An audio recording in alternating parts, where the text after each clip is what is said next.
spoilers for the entire Xenoblade trilogy, as well as lore spoilers for Xenosaga.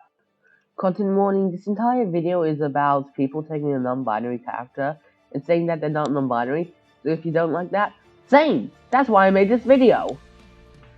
As of recent, there has been a bit of a kerfuffle in the Xenoblade community when it comes to A's gender identity. While it's clearly stated that A is at least some kind of genderqueer, a lot of people believe that just means that she's transgender, or as transgender as you can get for a supercomputer powered by heaven. In this video I aim to explain that it is impossible for A to be anything but non-binary or possibly gender fluid. First of all, in the scene where A finally explains A's relationship to Alvis, Rex just walks up and all but confirms A's gender. Logos was the male persona, and Numa the female one. Ontos was meant to stand somewhere between. This line makes it clear that A does not fall into any gender binary. So, why do people still believe that A is female? Well, they think that A and Ontos are two separate entities. Technically, this is true. Ontos and A did split sometime before the events of Future Redeemed. But there's little to no continuity between Alpha and the Ontos from before this split. But he's no longer. The me that exists is just a machine. In fact, of the two of them, the one who is stated to be of the same consciousness as Ontos is A, the memories of travel with you, and all other faint recollections. They compose me. This isn't the Trinity, this is just somebody getting possessed. You want more evidence? A good amount of the scene hinges on A and Alvis being one and the same. You've barely changed, to my eyes, is the very line Shulk says to start the conversation. The me that is left is just a machine. Thanks to lore revealed in the Siren model kit, which unfortunately isn't available in English, we know that the Trinity processor cores had some kind of artificial personality. At this research facility, a governing artificial intelligence collective known as the Trinity Processor was raised to maintain the gate. The processor, using bi-computer elements, was raised in a virtual reality to gain a personality, and this system would be used to govern the gate.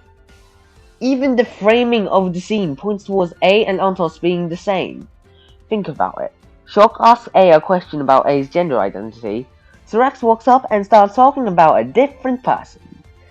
If we are going with the Ontos split in two interpretation, then Rex probably would have elaborated, actually mentioning Alpha's gender and the split in no uncertain terms. I'm selling my opponents a bit short here though. They do have a line of thinking that can actually evidence A being female. It hinges on the Jungian concepts of animus and anima.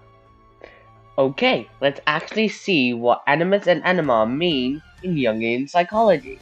In Jungian psychology, anima is a man's unconscious feminine side, and animus a woman's unconscious masculine side.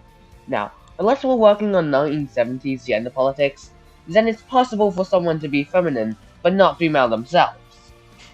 It's probably about time I address the elephant in the room. A's gender is listed in the code as 1. Now, I don't have a way to immediately explain this away, but I do have excuses. While there is plenty of debate in the community on A's gender, no one is doubting that A's sex, or as much as the sex you can get for a supercomputer powered by heaven, is female.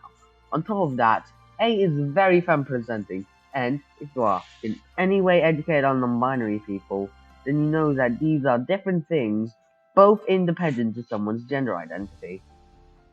A lot of the things that a gender variable would affect more often come down to expression, not identity. Let's say that this doesn't matter, though. The only real way for it to be possible to not matter would be if the gender variable basically didn't do anything. If the variable doesn't affect anything in the game, then it's pretty much unused. And why would we care about what an unused variable says about a character? Instead, we should look to how the character is treated in-game to make our judgment. You have the one bit that lists A as female, versus the hundreds of bytes for when they need to refer to A. Also, this isn't the first time somebody's gender in the code didn't match their identity. Remember Rock? On the topic of what's actually in the game, throughout the game, even in marketing materials, A is never referred to with any gendered pronouns. In fact, A is not referred to with any pronouns. Do you know how hard it is to not refer to someone with pronouns? It's not like Future Redeemed is short enough for it to be a coincidence. The game is big enough for it to be split up into chapters. Even in other languages, even ones with grammatical gender, A is referred to gender neutrally. In conclusion, it is at best highly unlikely that A falls into gender binaries, due to in-game confirmation, unreliable evidence to contradict, and a persistent refusal to use pronouns. I'm selling my Polish produce.